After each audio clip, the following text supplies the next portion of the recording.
What's up guys? Ipakita ko lang sa inyo paano magkabit ng valve lock. What's up guys? Ipakita ko lang sa inyo paano magkabit ng valve lock. What's up guys?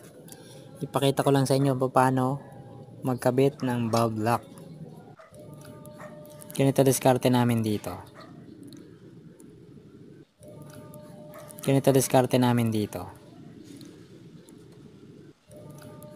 Ganito diskarte namin dito.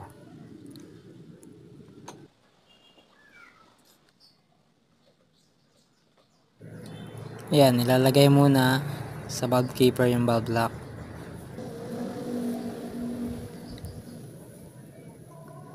Tapos, ididiin yung spring.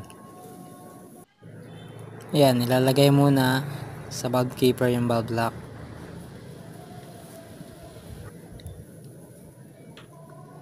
Tapos, ididiin yung spring. Yan lang, hanggang sa kumapit na yung valve lock dun sa leeg nung valvula. Yan lang, hanggang sa kumapit na yung valve lock dun sa leeg nung valvula.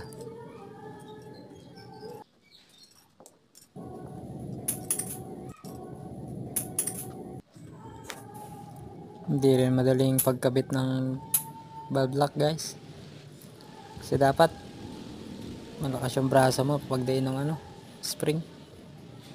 Kasi matigas na yung spring yan eh. Hindi rin madaling pagkabit ng valve lock guys. Kasi dapat malakas yung braso mo pagdain ng spring. Kasi matigas na yung spring yan eh.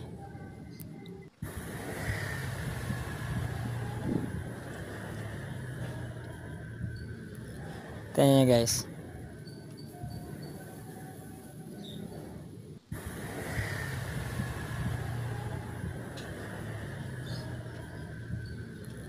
Tingnan nyo guys.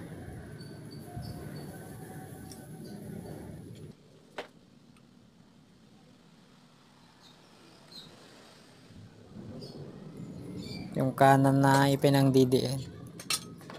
Parsado, 'di ba? Makikita mo nanginginig pa nga 'yo. Kasi medyo matigas din talaga yung pag DDN yung spring na yan.